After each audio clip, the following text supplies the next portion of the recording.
Rádio Brasil Central. Em Goiânia, 7-1. Agora, pela Rádio Brasil Central e RBC FM 90,1, o Mundo em sua casa. O jornal falado de maior tradição no Centro-Oeste brasileiro. O Mundo em sua casa. A informação em cima do fato. Um mundo de notícias no começo do dia. O Mundo em sua casa tem a marca da Rádio Brasil Central e da RBC FM 90,1. Hoje é quinta-feira, dia 11 de outubro de 2012. Bom dia, você ouvinte. Bom dia, Karine Pinheiro. Bom dia, Gil Bonfim. Bom dia, você que ouve o Mundo em sua casa. O Mundo em sua casa.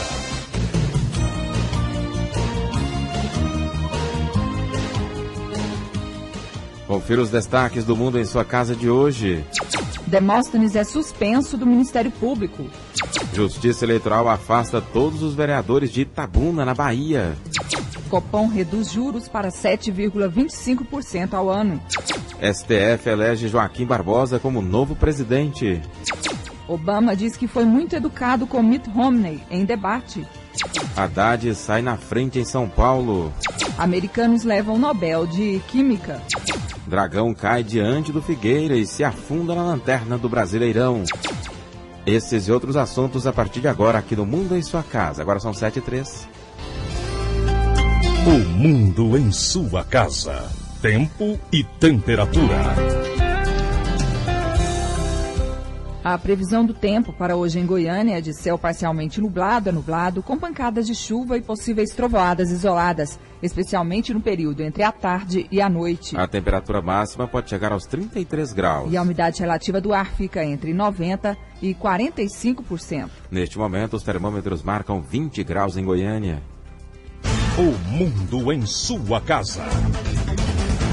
Manchetes dos jornais brasileiros. O Globo, a hora do mensalão. Após condenação, PT corre para conter dano eleitoral. Folha de São Paulo, Haddad começa segundo turno 10 pontos à frente de Serra. O estado de São Paulo, condenado Dirceu, diz que prioridade é ganhar segundo turno. Correio Brasiliense, ladrões levam um carro a cada 51 minutos no Distrito Federal. Valor econômico, o mercado reavalia o risco regulatório de concessões. Estado de Minas, perigo além das curvas. Aumentam nas estradas as ocorrências não ligadas ao trânsito, como assaltos a motoristas e a estabelecimentos comerciais. Jornal do Comércio, trânsito mais livre no caminho da praia. Esquema preparado para evitar longos congestionamentos durante o feriadão no Recife. 0 hora de Porto Alegre, Tarso prepara concessões de obras ao setor privado. Brasil Econômico, Copom reduz taxa básica para 7,25%, com 3 votos contrários. O Popular, Ministério Público suspende Demóstenes. Diário da Manhã, pesquisa Abram, a proibição que engorda. Depois da suspensão no comércio de inibidores de apetite, percentual de obesos aumentou. Agora são 7h05. O Mundo em sua casa. A política em Goiás. O governador Marconi Perillo recebeu em audiência na tarde de ontem no Palácio das Esmeraldas o prefeito reeleito de Itapaci, Francisco Olizete Angra, do PMDB, e reafirmou a disposição de um bom relacionamento e de um governo parceiro dos municípios goianos, independente da cor partidária. Eles conversaram por mais de 20 minutos e Marconi garantiu ao prefeito que Itapaci terá o apoio do governo de Goiás nas parcerias para asfalto urbano, habitação e na área do desenvolvimento social. Olizete estava acompanhado do filho, Francisco Agra Alencar, conhecido como Lilo, que é ex-prefeito da cidade. E vereadores de Goiânia reclamam das desigualdades nas eleições.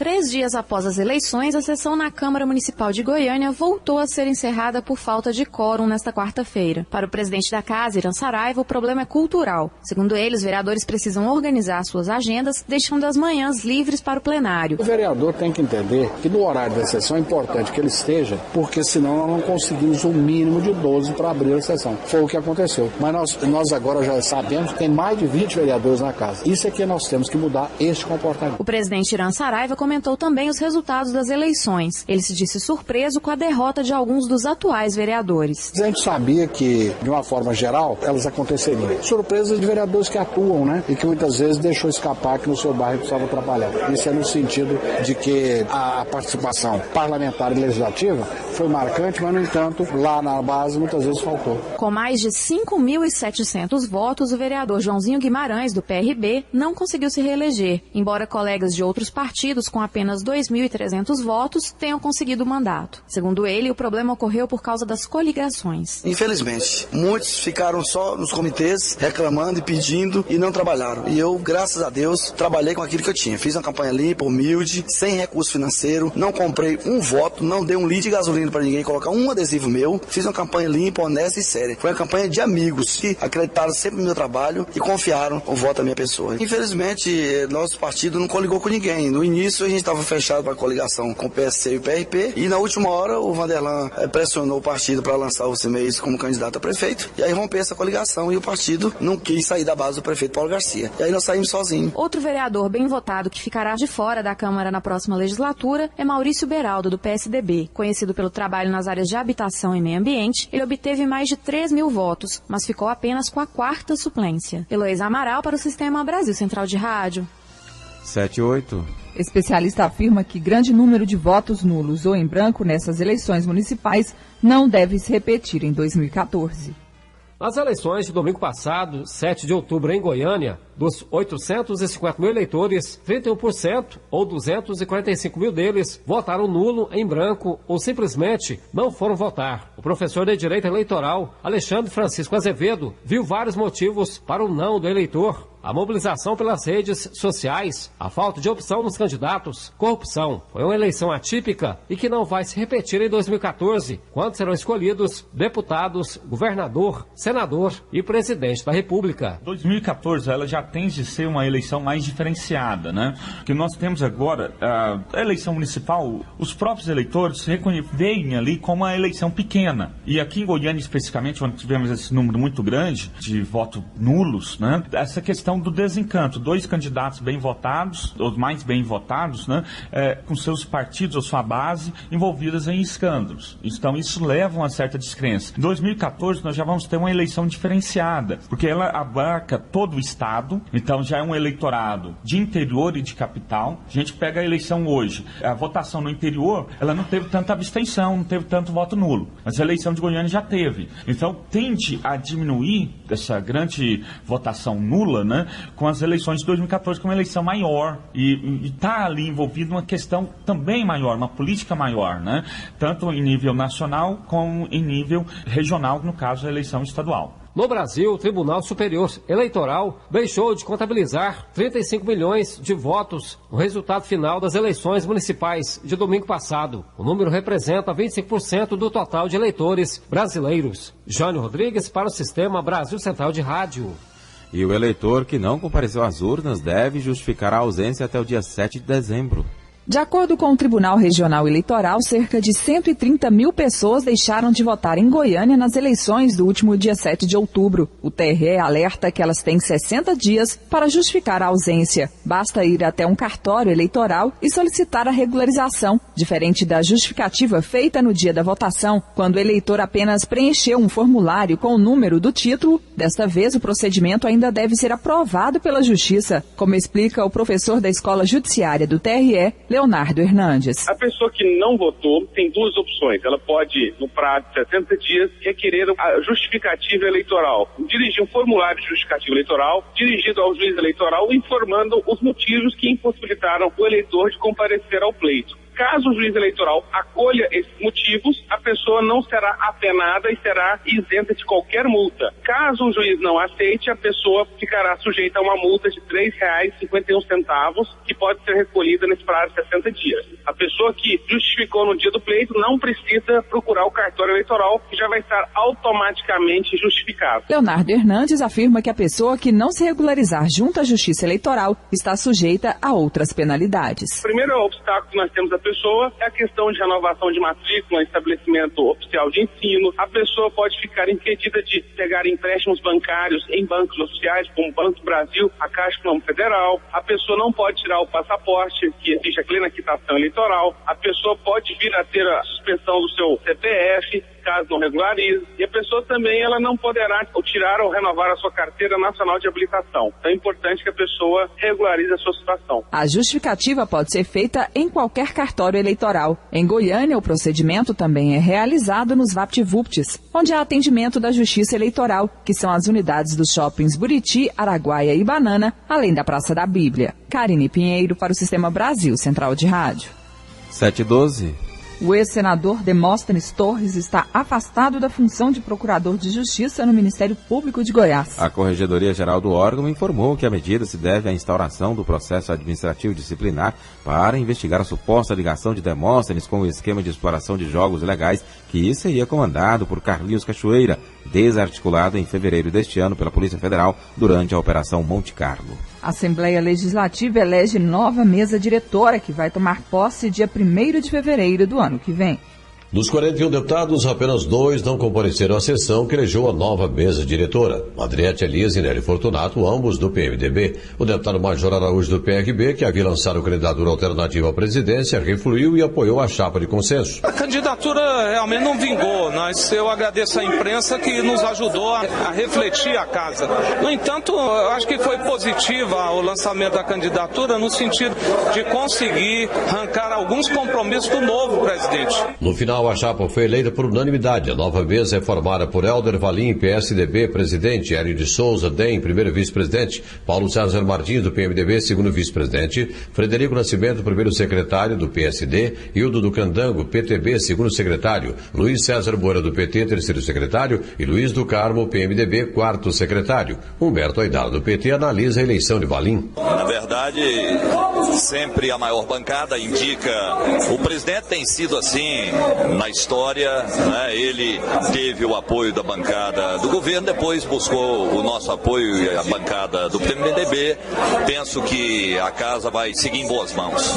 O que o senhor espera particularmente dessa nova mesa diretora toma posse dia 1º de fevereiro? Olha, a gente sempre pede uma independência maior, a questão da garantia do 12º que a casa tem de direito, até para a gente melhorar a condição de funcionamento da casa, dos servidores do poder. Então essa questão do 12º é um tema central nessa próxima mesa diretora. Daniel Vilela, líder do PMDB, espera melhorias ainda maiores. Bem, a gente espera que essa gestão possa ser melhor do que a atual. Não que a atual seja ruim, mas a gente sempre espera que a gente possa estar cada vez mais atualizando a administração interna da casa, que a gente possa conseguir, de fato, dar uma transparência ao cidadão do que ocorre aqui, tanto em questões legislativas quanto na administração, na gestão dos recursos internos dessa casa, e eu acredito que o deputado Valim tem a competência.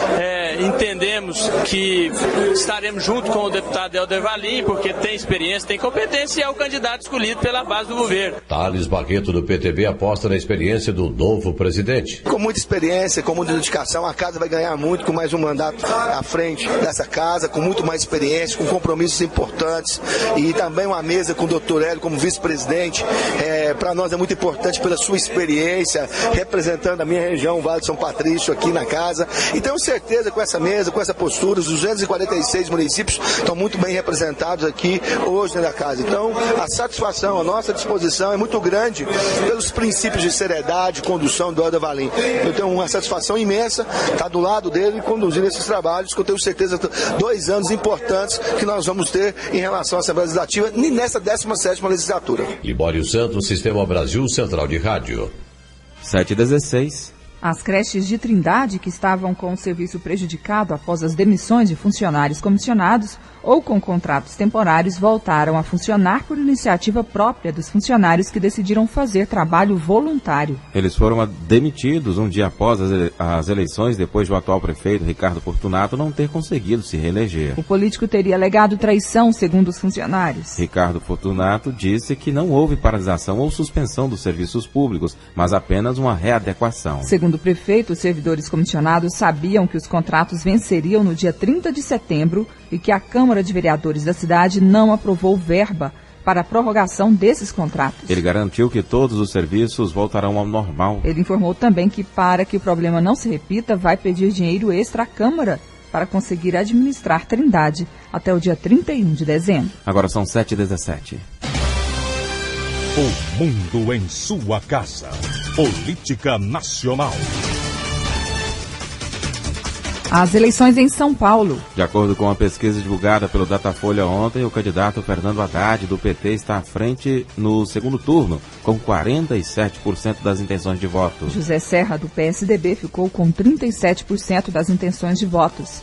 Foram entrevistadas 2.100 pessoas entre os dias 9 e 10 de outubro. A margem de erro é de 2 pontos percentuais para mais ou para menos. O percentual de eleitores que declararam que anularão o voto foi de 8%.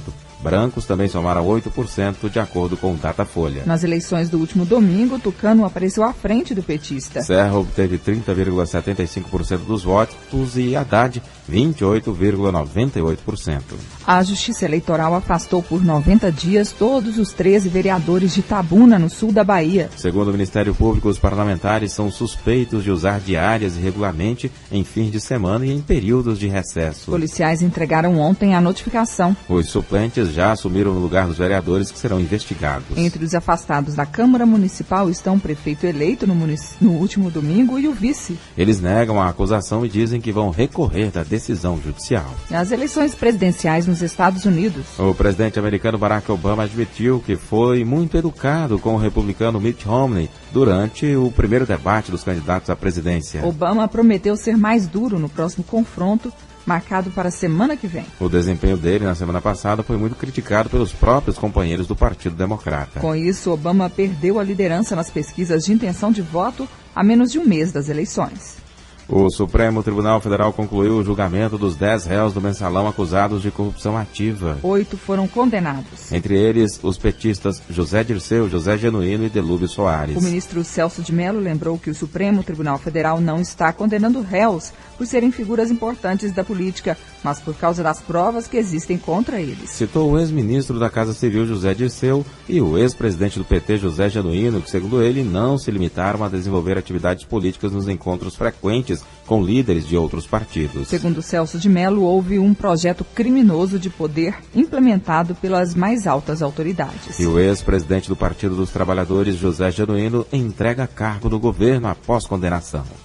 Menos de 24 horas após a condenação por corrupção ativa pelo Supremo Tribunal Federal, o ex-presidente do PT, José Genuíno, entregou o cargo de assessor especial do Ministério da Defesa, que ocupava desde março de 2011. Em coletiva na sede nacional do partido em São Paulo, Genuíno leu com lágrimas nos olhos por 5 minutos uma carta anunciando sua saída. O petista não respondeu a perguntas de jornalistas e diz que sai de consciência dos inocentes e sem vergonha de nada. Genuíno disse ainda que as decisões do STF devem ser cumpridas, porém, se reserva no direito de discordar e discutir a sentença. Por fim, Genuíno disse que sua condenação é uma tentativa de condenar também o seu partido. Conforme ele, o julgamento da população sempre nos favorecerá, pois ela sabe reconhecer quem trabalha por seus justos interesses. Ele também sabe reconhecer a hipocrisia dos moralistas de ocasião, finalizou. De Brasília, Ronaldo Bervanga. 7h20. O ex-ministro-chefe da Casa Civil, José Dirceu, condenado por corrupção ativa pelo Supremo Tribunal Federal no processo do mensalão, foi aplaudido na tarde de ontem pelos membros do Diretório Nacional do PT, que se reuniram em São Paulo. Aos colegas de partido, Dirceu fez um breve discurso destacando que a legenda terá de lidar com o julgamento do mensalão e conclamando os correligionários a estabelecer como prioridade, neste momento, as eleições municipais em todo o país. E ontem o STF elegeu Joaquim Barbosa como novo presidente do tribunal. O plenário do Supremo Tribunal Federal elegeu na tarde desta quarta-feira o ministro Joaquim Barbosa, relator do processo do Mensalão, como novo presidente para um mandato de 2 anos. Ele será o primeiro negro a ocupar o comando do tribunal e assumirá a vaga que será deixada por Aires Brito, que se aposenta em novembro. O vice-presidente da corte será o ministro Ricardo Lewandowski, revisor do processo do Mensalão. O resultado já era esperado, uma vez que a sucessão do comando segue a ordem da antiguidade. Os ministros escolhem o mais antigo integrante do tribunal e o segundo mais antigo para ser o vice. O critério faz com que o atual vice sempre seja o próximo presidente. Aquele que termina o mandato vai para o fim da fila, para possibilitar a alternância. Joaquim Barbosa agradeceu o voto de confiança dos colegas. Eu gostaria de agradecer a todos os colegas pela confiança em eleger-me para o cargo de presidente da Corte e também dizer da minha satisfação, da minha elevada honra em ser eleito e futuramente exercer a presidência da Casa. Muito obrigado a todos. Já o ministro Ricardo Lewandowski enalteceu a indicação dos colegas e afirmou que trabalhará em conjunto com Joaquim Barbosa para o bem da nação. É um momento extremamente auspicioso, não para nós pessoalmente, mas para as instituições brasileiras. Isso demonstra que chegamos a um momento histórico de grande maturidade política, como assentou o nosso decano, uma conquista da própria casa. Eu sei, senhor presidente, que o papel do vice-presidente da Corte não é um papel de protagonista, mas é um papel de coadjuvante, de colaborador. A eleição ocorre antes do término do mandato de Brito, que se encerraria só em 2014, em razão da aposentadoria do atual presidente do tribunal. Ainda não há data exata para a posse de Joaquim Barbosa. O ministro, atualmente com 58 anos, nasceu em Paracatu, noroeste de Minas Gerais. Barbosa tem origem pobre. O pai, já falecido, era pedreiro e a mãe é dona de casa. Em Brasília, morou de favor na casa de parentes e estudou em escola pública. Trabalhou como faxineiro e como compositor gráfico do Senado Federal. De Brasília, Ronaldo Berwanger. 7h23. O mundo em sua casa. Eu fiz uma obra no meu quintal e precisei subir um muro. Eu queria manter meu quintal como estava, não contava com mudança. Depois de conversar, eu entendi o lado dele. Eu concordei que a obra era necessária e ele concordou em abaixar o muro. Não importa de que lado você esteja, um acordo justo é um acordo bom para todos. Semana Nacional da Conciliação, de 7 a 14 de novembro. Informe-se. Quem concilia sempre sai ganhando. CNJ, Poder Judiciário. O mundo em sua casa. Um mundo de notícias no começo do dia.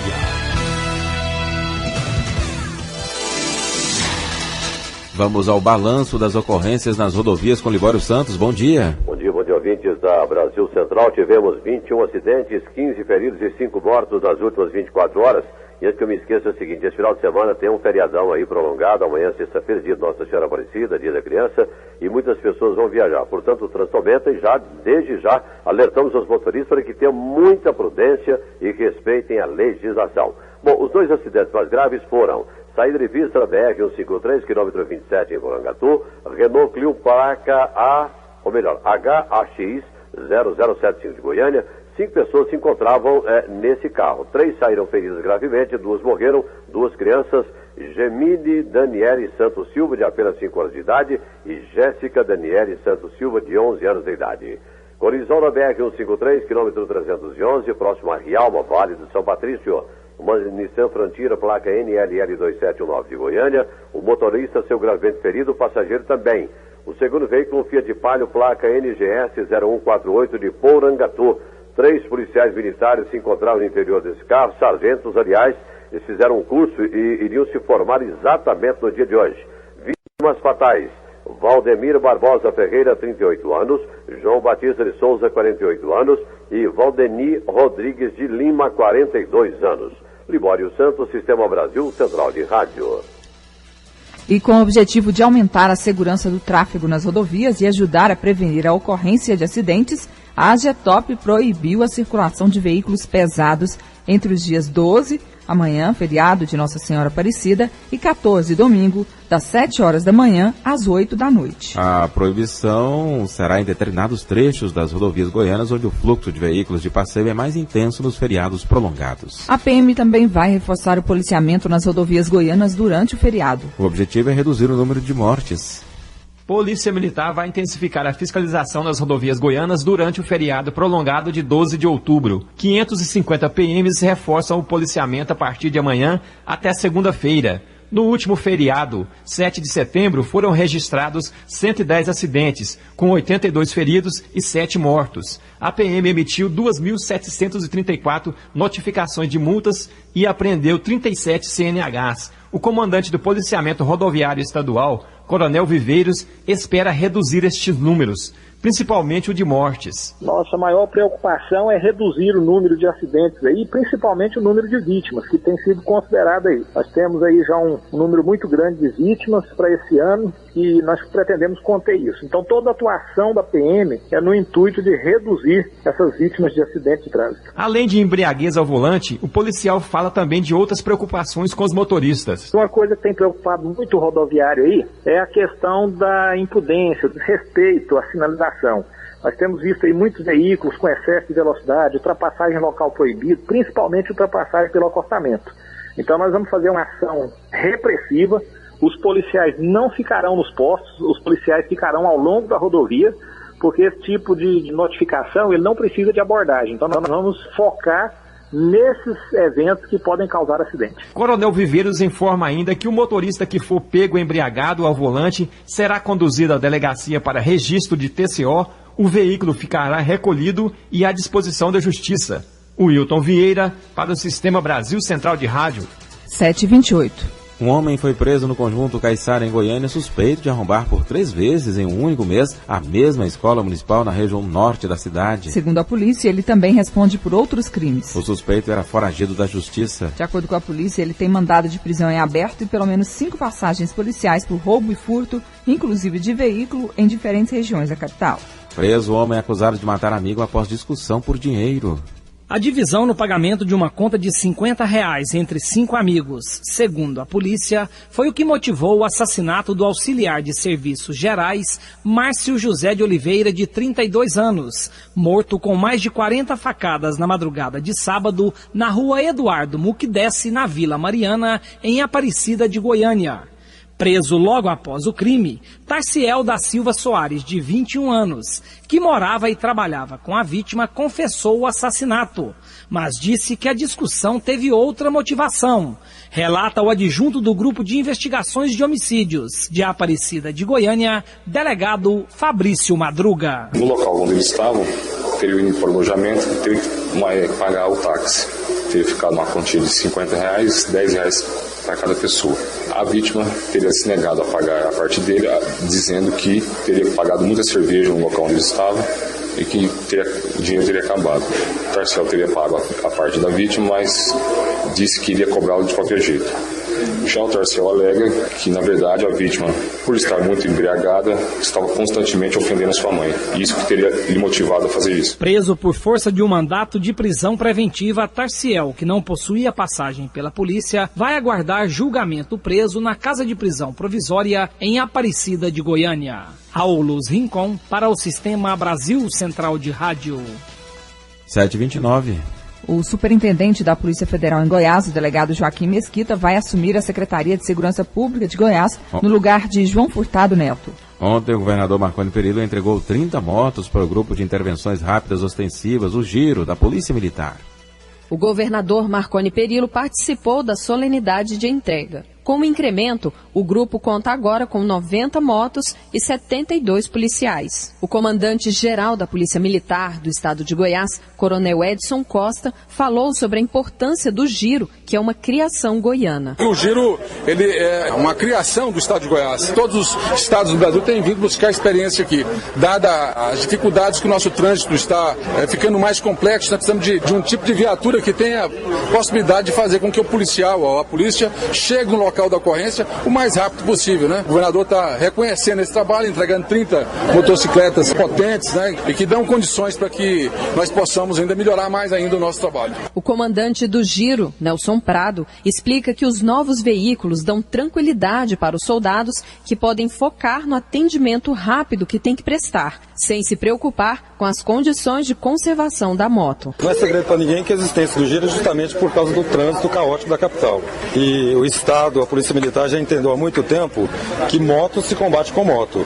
Os altos índices de criminalidade que os meliantes têm utilizado esse tipo de motocicleta, o Giro, com essa implementação, está no combate. No final da solenidade, o coronel comentou a troca do secretário de Segurança Pública do Estado. João Furtado deixa a pasta e assume o superintendente da Polícia Federal em Goiás, delegado Joaquim Mesquita. Para nós é positivo porque alguém que já conhece a Polícia de Goiás, ele vai ter uma boa acessibilidade ao Ministério da Justiça.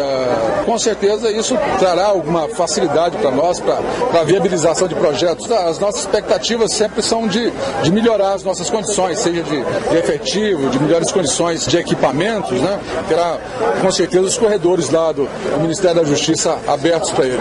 A posse do novo secretário ainda não está marcada, pois depende de trâmites legais no Ministério da Justiça. Riva Cram para o Sistema Brasil Central de Rádio.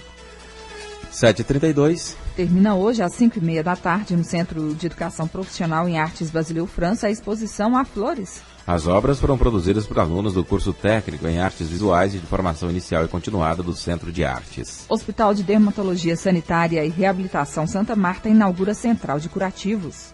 Pacientes com sequelas de hanseníase, úlceras estáveis e diabéticos com feridas profundas passam a receber atendimento especializado através de uma parceria entre a Secretaria de Estado da Saúde e Rede Municipal de Goiânia. O Estado mantém os profissionais e os suprimentos necessários e o encaminhamento é feito pela Central de Regulação do município. Inicialmente, a Central de Curativos vai atender 500 pacientes por mês, com expectativa de aumentar a capacidade para 2.000 atendimentos nos próximos 90 dias, conforme explica o diretor do HDS Santa Marta, Wolf São Geraldo. A estrutura que nós montamos foi exatamente para humanizar esse atendimento e ampliar esse atendimento com essa equipe multidisciplinar. Qualquer paciente regulado, encaminhado pela regulação municipal para cá, vai ser atendido da mesma forma que os próximos daqui serão. O coordenador da equipe multiprofissional, o médico Ivan Maciel, diz que geralmente esses pacientes desenvolvem várias doenças ao mesmo tempo e essas comorbidades precisam ser tratadas para acelerar a cura de lesões crônicas. Hoje, além da enfermeira, nós temos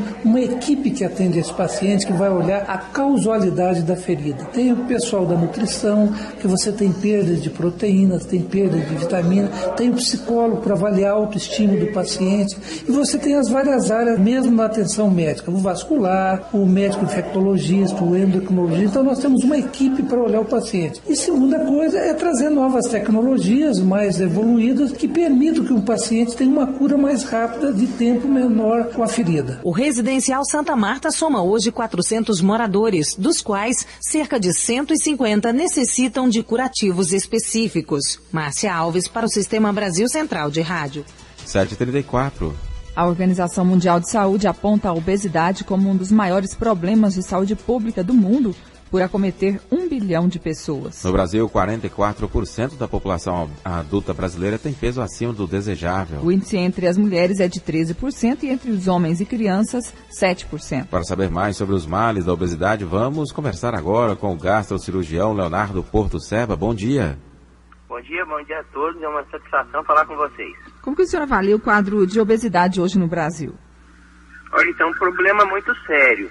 Porque, na verdade, os índices de obesidade estão aumentando e a obesidade é uma doença. E, geralmente, uma doença que vem acompanhada por outros problemas muito sérios, como diabetes, hipertensão arterial, problema de depressão, baixa autoestima, enfim, uma série de consequências que deixa a qualidade de vida muito ruim.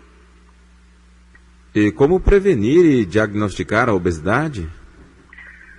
Olha, de fato, o diagnóstico da obesidade é um diagnóstico muito simples, né? As pessoas realmente, propriamente, elas notam que estão acima do peso. Em consequência disso, eu acredito que devam procurar uma assistência médica seja de um profissional endocrinologista ou uma nutricionista, para que realmente isso seja acompanhado. O combate à obesidade realmente é um processo muito difícil. São necessárias aí políticas sérias para que isso seja implantado nas escolas, nas famílias, para que mude-se os hábitos de vida. Porque um dos maiores problemas, uma das maiores causas da obesidade realmente são os hábitos de vida ruins. Ou seja, uma alimentação errada, o sedentarismo. É claro que não é só isso, mas isso aí essencialmente é que tem feito com que a população tenha ganhado peso e infelizmente isso aí, como eu já disse anteriormente, vem trazido aí sérias consequências para a qualidade de vida e para a saúde dessas pessoas que estão acima do peso. Doutor, quais as doenças que estão associadas à obesidade? Olha, de fato, a obesidade é muito complexa, né? A obesidade é muito complexa. São várias causas, né? As causas genéticas, as causas hereditárias são muito fortes, as causas dos hábitos de vida, né? Como eu já disse, alimentação, sedentarismo, os hábitos culturais, aí realmente tem feito com que a nossa população tenha ganhado peso. Eu acredito que a obesidade, em suma, ela tem três tipos de tratamento específico.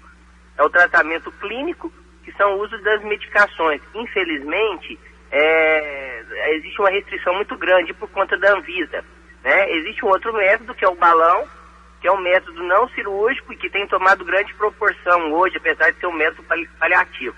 E o outro tipo de tratamento é o tratamento cirúrgico, que esse realmente é um tratamento mais eficaz, é um tratamento que os resultados são melhores, mas que são indicados somente para aquelas pessoas que estão com peso realmente muito acima do normal, não para aqueles pacientes que têm uma obesidade leve.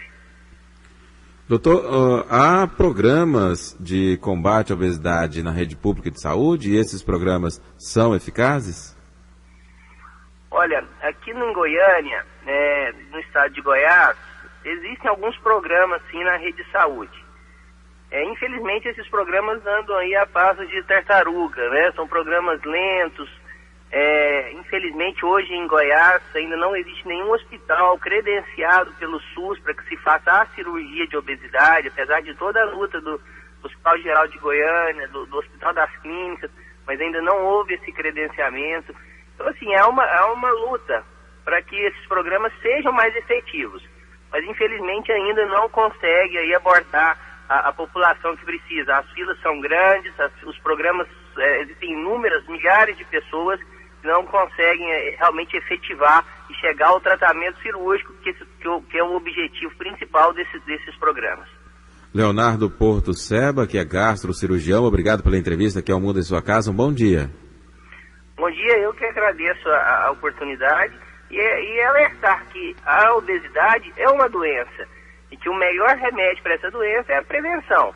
E a prevenção começa nas escolas, nas casas, cada um fazendo sua parte, mudando os hábitos de vida para que as crianças de hoje não se tornem obesas amanhã. Muito obrigado. Leonardo Porto Seba conversando conosco sobre o problema da obesidade. No Brasil, 44% da população adulta tem peso acima do desejável. Agora são 7h39. Hoje é o último dia da campanha de vacinação antirrábica. Os animais podem ser vacinados nas sedes dos distritos sanitários até às 5 horas da tarde. O distrito Campinas Centro montou uma tenda na Praça do Trabalhador e atende nesse mesmo horário. Para quem possui mais de 7 animais, a Vigilância Sanitária disponibilizou uma equipe para vacinar os cães e gatos na residência do dono. 16 municípios já foram contemplados com o convênio entre a Agência Goiana de Habitação e a Caixa Econômica Federal. Ainda faltam 37, onde as famílias serão beneficiadas com o cheque moradia. Cada uma das unidades habitacionais custam R$39 mil. Desse valor, 20 mil é bancado pelo cheque mais moradia, 9 mil do FGTS e 10 mil financiados pelos futuros moradores. Até o final do ano, 3.400 casas serão construídas por meio desse convênio em 55 municípios. O presidente da GEAB, Marcos Abrão Roriz, fala do objetivo do programa. Olha, esse é um programa que nós criamos para atingir as cidades abaixo de 20 mil habitantes.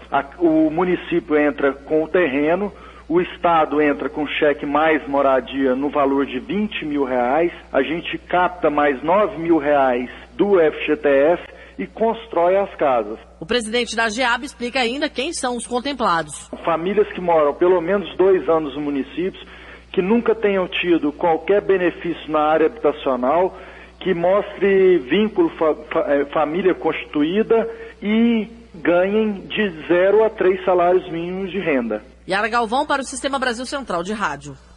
Agora são 7h41. O restaurante Cidadão não vai funcionar amanhã, dia de Nossa Senhora Aparecida, padroeira do Brasil. As 2 unidades de Goiânia e uma de Anápolis fecham nesta quinta-feira às 2 da tarde e só reabrem na segunda-feira. Os 2 restaurantes da capital oferecem diariamente 5.000 refeições e o de Anápolis 1.500 refeições ao preço simbólico de R$1. Professora da UFG defende as brincadeiras infantis para o desenvolvimento da criança. As brincadeiras infantis possuem um papel fundamental no desenvolvimento das crianças. Por meio delas, os pequenos aprendem a seguir regras, se socializar e descobrem um mundo ao seu redor. É o que explica a professora da área de educação infantil da Universidade Federal de Goiás, Nancy Nonato. A brincadeira, ela é considerada uma das atividades fundamentais no desenvolvimento da criança. É uma atividade na qual a criança adquire, realiza importantes aquisições do ponto de vista afetivo, do ponto de vista dos comportamentos, do ponto de vista cognitivo, da compreensão das relações entre as pessoas e dela com as pessoas também. Nancy Nonato também aponta que a criança revela a compreensão que tem do mundo por meio das brincadeiras. Por meio da brincadeira, a criança manifesta aquilo que ela vê da maneira como ela está compreendendo. Porque o que alimenta a brincadeira é um jogo permanente entre realidade e imaginação. Então, muito provavelmente, na brincadeira, a criança transforma elementos da sua realidade. A brincadeira permite ao adulto que observa de maneira atenta compreender, talvez, alguns processos que a criança está vivendo sem que ela possa verbalizar, sem que a criança consiga falar o que está acontecendo. Para finalizar, a professora esclareceu que a brincadeira é um momento importante para aproximar pais e filhos. A brincadeira, de fato, aproxima adultos e crianças.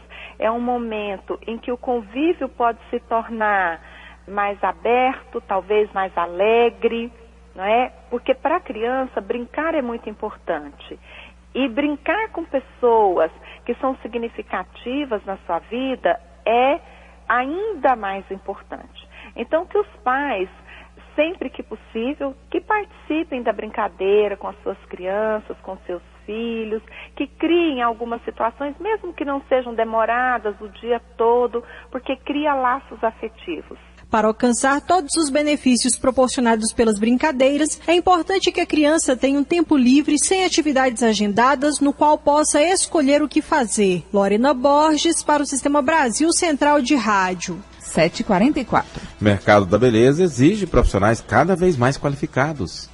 Segundo dados da Associação Brasileira da Indústria de Higiene Pessoal, Perfumaria e Cosméticos, o Brasil é o 3º maior mercado da beleza, ficando atrás apenas dos Estados Unidos e do Japão. Desde 2009, o crescimento do setor no país é de 250%. Com isso, a indústria da beleza investe cada vez mais em pesquisas de produtos e novidades para o consumidor. E os profissionais precisam estar cada vez mais qualificados. Segundo a coordenadora pedagógica do curso superior de tecnologia em Gestão da Beleza da Universidade Estadual de Goiás, Luciana Lara Pontes, hoje o mercado já exige que eles tenham formação superior. Nós vemos no mercado, com a regularização da categoria, a grande necessidade da formação dos profissionais que atuam na área a nível superior. O profissional na área da beleza, ele lida diretamente com um público que pode, dentro de um estabelecimento comercial da beleza, uma clínica, um salão,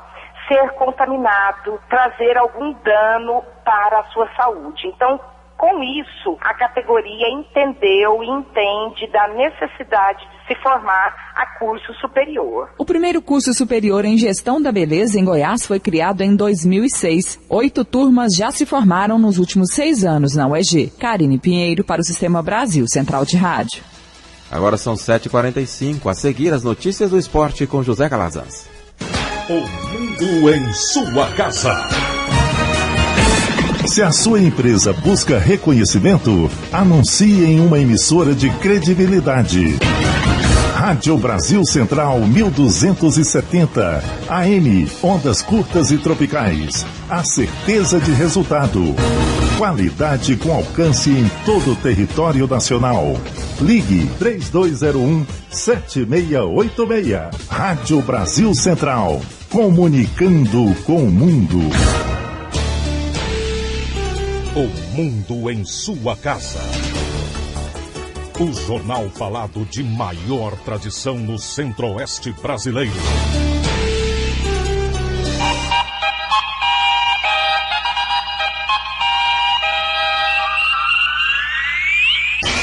O mundo em sua casa. Esporte. Bom dia. Atlético perde do Figueirense e se afunda mais no Campeonato Brasileiro.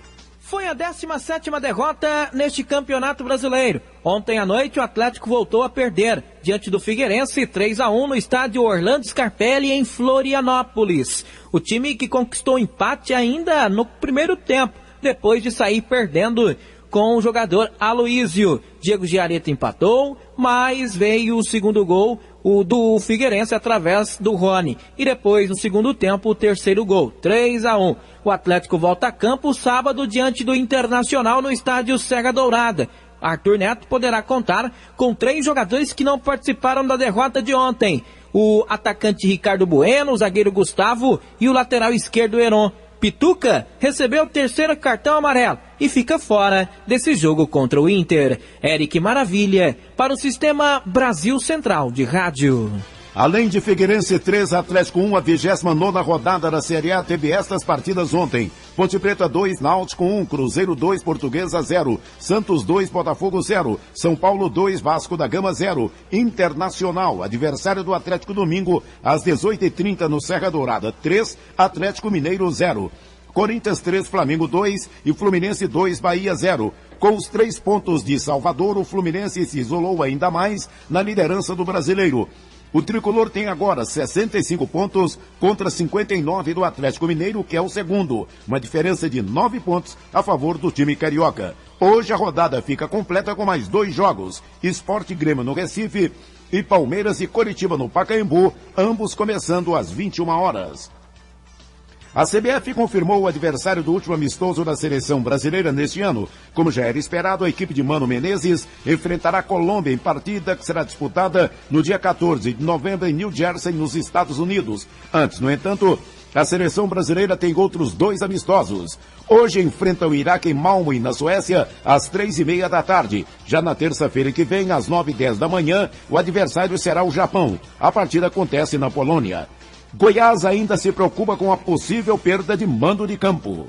Nesta quinta-feira, o treinamento do Goiás será realizado no período da tarde, no CT Edmo Pinheiro, no Parque Anhanguera. Existe uma preocupação por parte da diretoria em relação à data do julgamento do efeito suspensivo que o Goiás conseguiu no pleno do STJD. Essa semana não acontecerá o julgamento, mas a expectativa é para que o efeito suspensivo que o Goiás conseguiu há 15 dias para continuar mandando os jogos em Goiânia, já que foi punido com a perda de um mando de campo por causa do raio laser no rosto do árbitro no jogo contra o Ceará, possa acontecer na semana que vem. Portanto, o departamento jurídico sabe que pode ter problemas e o Goiás pode ter que cumprir a perda de mando de campo durante essa Série B do Campeonato Brasileiro. O Goiás está se preparando para uma sequência muito dura de jogos, serão 5 jogos em 13 dias, a partir de sábado até o próximo dia 26. Vinícius Silva para o Sistema Brasil Central de Rádio.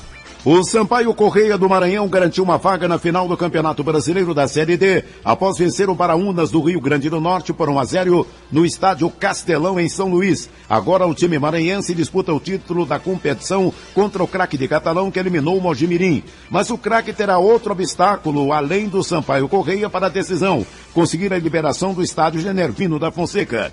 O regulamento pede que o estádio tenha capacidade para 10 mil espectadores, porém o estádio de Catalão cabe apenas 8.400. Para conseguir a liberação, o Craque conta com o apoio da Federação Goiana de Futebol. Mas Caso o estádio seja vetado, a equipe tem duas opções. O estádio João Avelange em Uberlândia seria a primeira da diretoria, onde cabem cerca de 55 mil pessoas. A outra seria o estádio Jonas Duarte em Anápolis, com capacidade para 17.800. Caso precise do estádio, o craque teria desconto total no valor do aluguel. Sendo assim, a diretoria pretende cobrar, caso o jogo seja em Anápolis, apenas 1 quilo de alimento em troca do ingresso. Rafael Magalhães deve ocupar o lugar de Pedro Júnior no ataque do Vila Nova. O técnico Ney da Mata comandou ontem à tarde no CT Governador Marconi Perillo o primeiro coletivo da semana visando o jogo de sábado, 3 da tarde em Madureira, contra o Madureira pela Série C do Campeonato Brasileiro, sem poder contar com o atacante Pedro Júnior, jogador que acabou se contundindo um problema muscular. Rafael Magalhães fez apenas uma partida com a camisa do Vila. Jogador que veio do Juventus de São Paulo, será novidade no ataque colorado, ou pelo menos treinou, foi testado no coletivo de ontem. O Ney da Mata define o Vila no trabalho de hoje à tarde, também no CT Governador Marconi Perillo. Outra novidade no time do Vila é o lateral esquerdo André Luiz, que na última partida cumpriu a automática pelo terceiro amarelo, volta a ficar à disposição e também treinou no time titular colorado. Paulo Massad para o Sistema Brasil Central de Rádio. Atletas goianos participam de Paralimpíadas Escolares em São Paulo. As Paralimpíadas 2012 acontecem dos dias 15 a 20 de outubro. 44 atletas goianos participam do evento.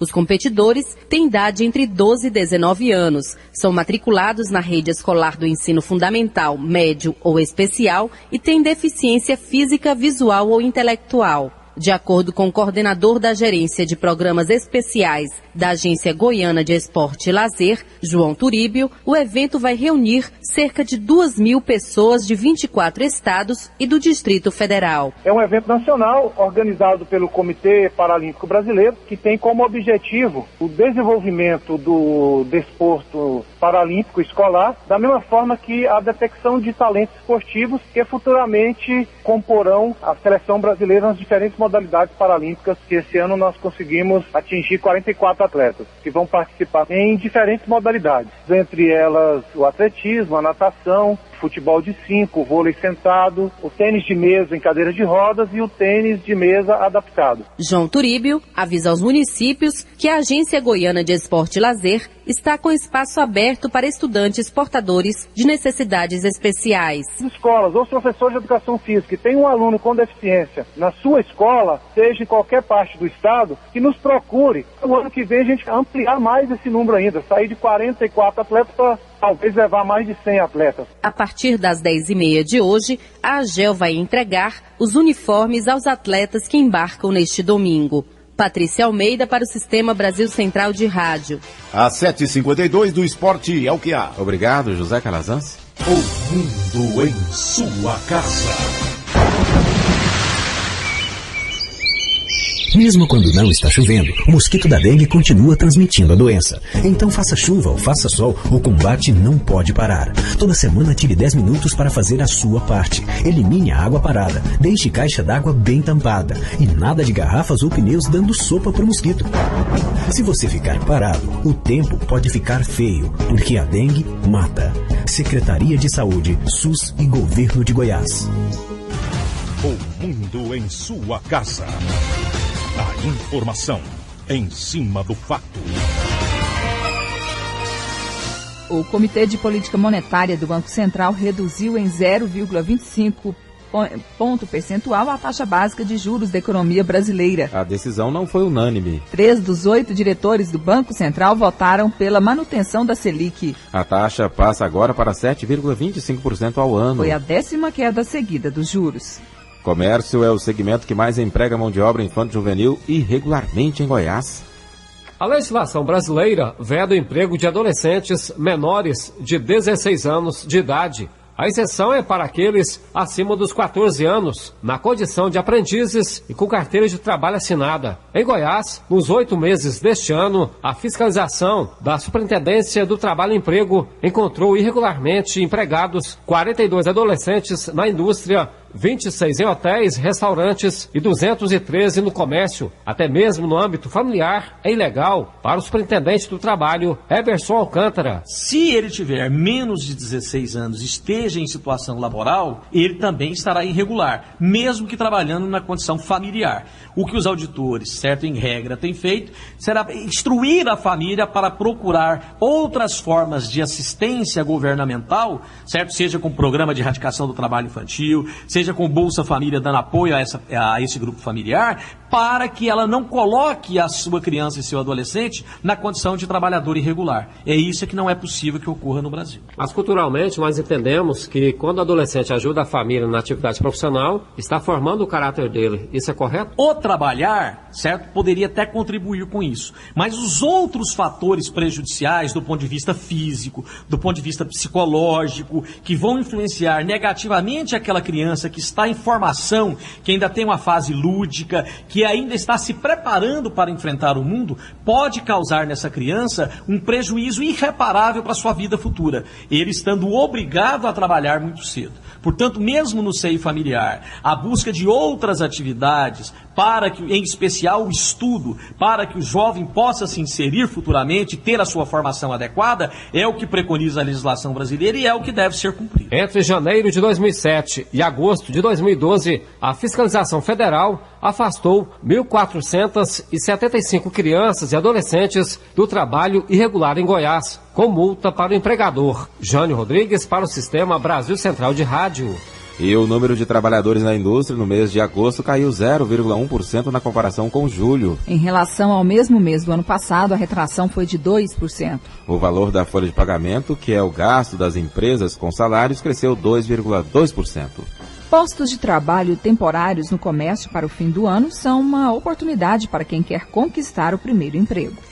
O comércio vai contratar a partir de novembro 17 mil trabalhadores temporários para atuação até o fim do ano em Goiás. Esse número, que representa 8% a mais das contratações provisórias de 2011, acompanha o crescimento das vendas do comércio no estado, com salários médios de R$ 800, mais comissão sobre o faturamento no caso da área de vendas. Os empregos temporários são uma porta de entrada para o mercado de trabalho. De acordo com o presidente da Federação do Comércio de Goiás, José Evaristo dos Santos, há boas chances do trabalhador temporário ser efetivado no emprego. Certamente muitos já vão ser efetivados para permanência no trabalho para o ano de 2013. Tradicionalmente, 15% é efetivado para o ano seguinte, ou seja, para trabalho definitivo. A maioria das vagas é para o atendimento aos clientes, além de repositores, empacotadores e analistas de crédito. Os interessados já podem enviar currículos para empresas especializadas em contratação de mão de obra ou para as próprias lojas. Gil Bonfim, para o Sistema Brasil Central de Rádio. 7h58. Já está disponível nas unidades da Agência Goiana de Defesa Agropecuária o certificado de destruição de restos culturais emitidos para as áreas de algodão. Produtores podem solicitar o documento. O prazo para emissão do certificado termina dia 31 de outubro. Este documento só é emitido aos produtores que cumpriram as normas da Instrução Normativa 5/2010 ou que se enquadraram na IN 8/2012. O coordenador do Programa de Algodão da Agrodefesa, Maxwell Carvalho de Oliveira, explicou sobre o objetivo desse certificado e como o produtor deve fazer para solicitar o documento. Ele é emitido para o produtor que faz com todos esses estabelecida a legislação, para que ele tenha o benefício fiscal, porque a lei do PROAL, que dá um incentivo ao produtor, tem a redução de ICMS de até 9% no valor da cultura. Ele procura as unidades locais da agrodefesa do seu município, onde existe um fiscal da agrodefesa, para que ele faça a comprovação in loco se essa medida foi corretamente feita. Maxwell alerta que após o período estabelecido pela legislação goiana, o certificado somente será emitido após a análise prévia da solicitação feita pelo órgão colegiado vegetal. Lembrando que o trâmite legal pode levar até 30 dias. O produtor de algodão que não cumprir a legislação, além de perder o benefício fiscal, vai pagar multa no valor de R$ 250 por hectare. Débora Orcida para o Sistema Brasil Central de Rádio. Agora são 7h59, noticiário internacional. Americanos levam o Nobel de Química. 2 americanos venceram o Prêmio Nobel de Química. Eles ajudaram a mostrar como as células do nosso corpo se adaptam a situações novas e revelaram um componente muito importante para a medicina. O cardiologista Robert Lefkowitz, da Universidade Duke, e o professor Brian Kobilka, de Stanford, descobriram um componente-chave das células chamado receptor proteína G. A partir daí, decifraram um sistema de comunicação que o corpo humano usa para enviar mensagens a bilhões de células. Os receptores se agarram à superfície das células, que são capazes de sentir a luz, os sabores, os cheiros e outros estímulos externos, além de substâncias produzidas pelo próprio organismo, como a adrenalina. Assim, as células ficam prontas para se comunicar com todo o organismo.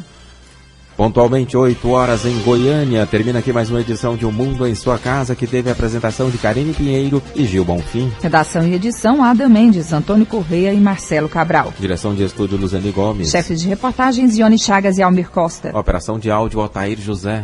Central Técnica, Leandro Franco. Gerência do Sistema de Rádio, Suede Barbosa. Direção de Tele e Radiodifusão, Abadia Lima. O Mundo em Sua Casa volta amanhã às 7 da manhã. Obrigado pela sua audiência e até lá. Bom dia, Karine. Bom dia, até amanhã. Este foi, pela Rádio Brasil Central e RBC FM 90,1, O Mundo em Sua Casa. O jornal falado de maior tradição no Centro-Oeste brasileiro. O Mundo em Sua Casa. A informação em cima do fato. Um mundo de notícias no começo do dia.